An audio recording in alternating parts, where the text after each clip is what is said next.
My name's Curt Luttrell, and I'm the registrar here at the Graduate School of Education and Counseling at Lewis and Clark College. And at Lewis and Clark, we have three colleges. There's the Law School, the College of Arts and Sciences, and the Graduate School.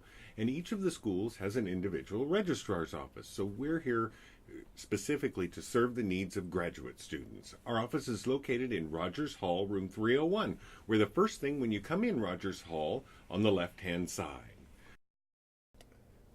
This is my teammates and our contact information. On the right-hand side on this web page, you'll find our office email address, gradreg@lclark.edu. This address is monitored during regular business hours and sometimes checked over the weekends. So if you have specific questions, address them online to our office email address, gradreg@lclark.edu, or contact us by phone. Our phone numbers are located immediately below the email address. Now what we're going to do is we're going to scroll up and click on Online Services. This particular web page is a great one to add to your favorites while you're with us at Lewis and Clark. It provides you one-stop access to WebAdvisor, which is our student information system, and also to your Lewis and Clark email, and Moodle and WebDisk. And those are courseware tools that you may use while you're with us at Lewis and Clark. So this is a great one to add to your favorites while you're with us. WebAdvisor, the student information system, is where you will conduct transactions like registering for classes, where you'll see your financial aid awards, any balances that you have on your accounts, any transactions towards your accounts, and to view your program plan. So we're going to log into WebAdvisor by clicking on the blue link marked WebAdvisor. WebAdvisor will then come up, and I'm going to click on the Login tab in the upper right-hand corner. Now, user ID. We don't always do a great job of explaining this at the college, but user ID is the first part of your Lewis and Clark email address without the @lclark.edu. So in my case, my user ID is Luttrell.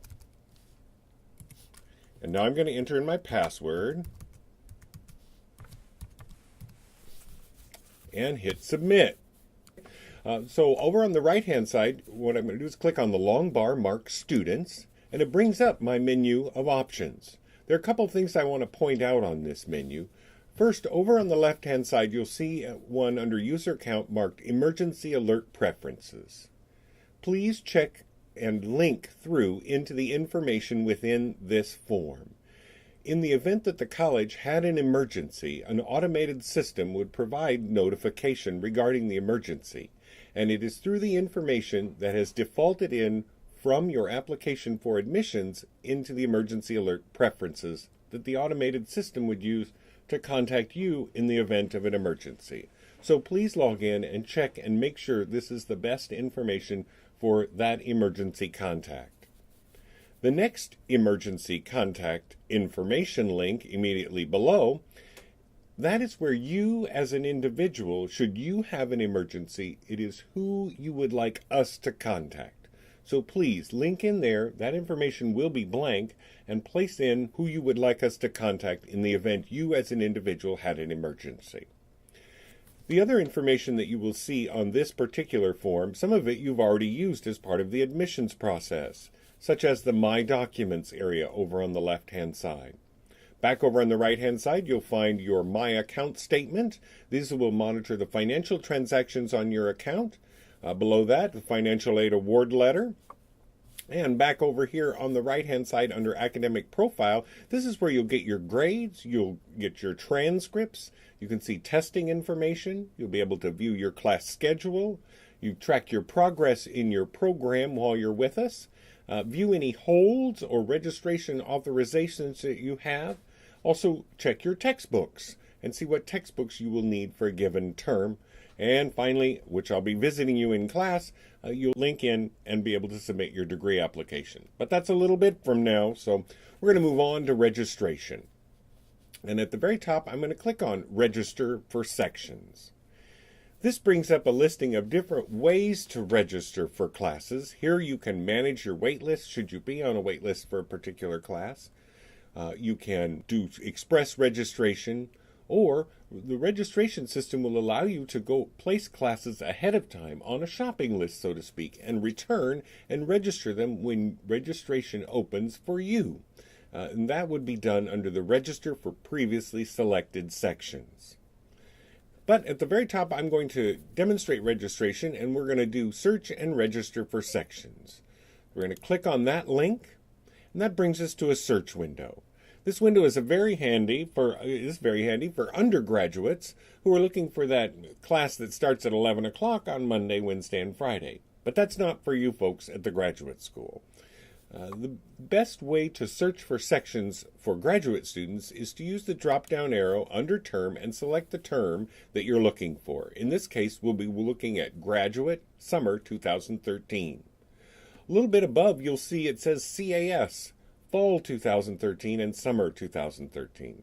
CAS stands for the College of Arts and Sciences. It's the undergraduates, but we don't use that word because they're a little sensitive about it. So we use Graduate Summer 2013, and CAS stands for the undergraduates. So we're going to select that term, and then we're going to go under Subject, and we're going to select the subject, Education. Now I could enter more information, course number and section number, and narrow it further, but I'm just going to enter Education at this point for this demonstration, and hit Submit at the bottom of the screen. And what that's going to do is it's going to bring me up a complete listing of all of the Summer 2013 graduate level education courses offered at Lewis and Clark. And you can see I can scroll down and look at the different offerings. Now there are a couple things I want to point out as we're looking at this search results page. First of all, many of the graduate school courses don't meet in a typical format that you may have experienced as an undergraduate. They may meet a few days one week, a few days a different week, and they may meet in the mornings or the afternoons, all in the same individual section. What's important is as you look at this screen under the meeting information, you'll notice at the very end of the meeting information, there's the marking of More. And as it says up above under the section results area, anytime you see a More, it means that there is more meeting information for you to look at. What you want to do to see the details of that section is to click on the link under Section Name and Title. In this case, Education 501, we're going to click there, and there it brings up detailed information on the sections. And here you can see the different meetings in detail for this particular section, as they all could not be displayed on the previous screen.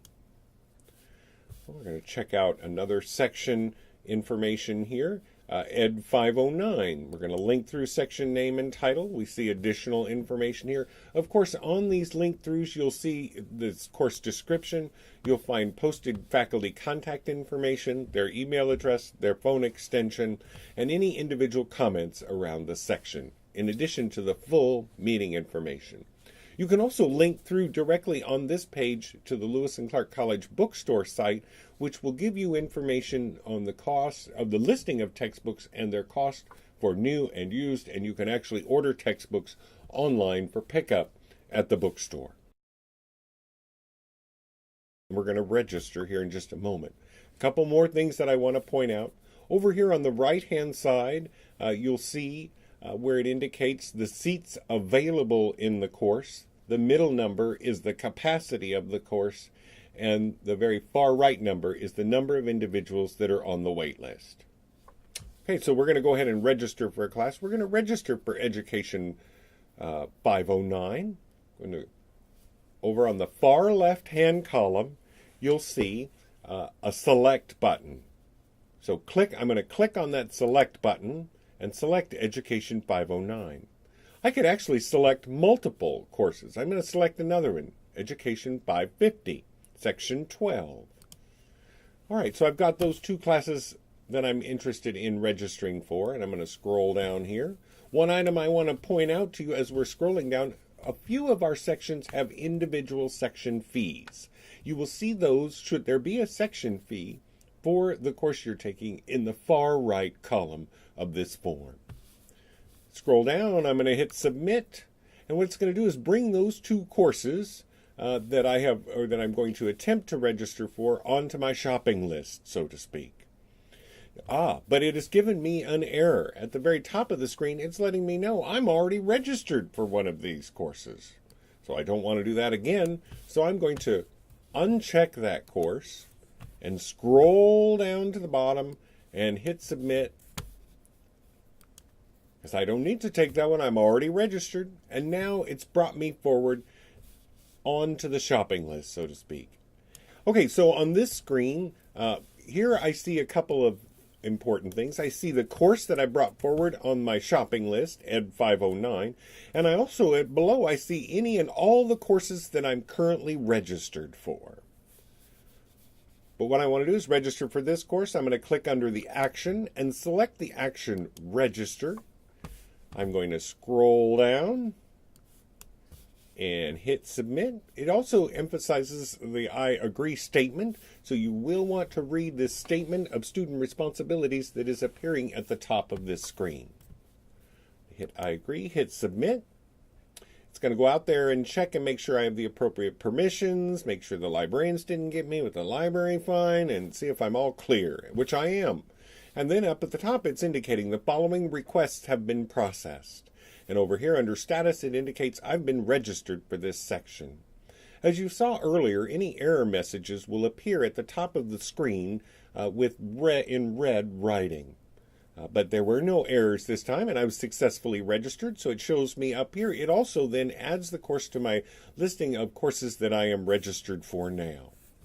At the very bottom of the screen, I can just hit OK. It's a good idea to go in after you've registered and just confirm to make sure the courses appear as you think they should on your class schedule. So I'm going to go under Academic Profile and select My Class Schedule.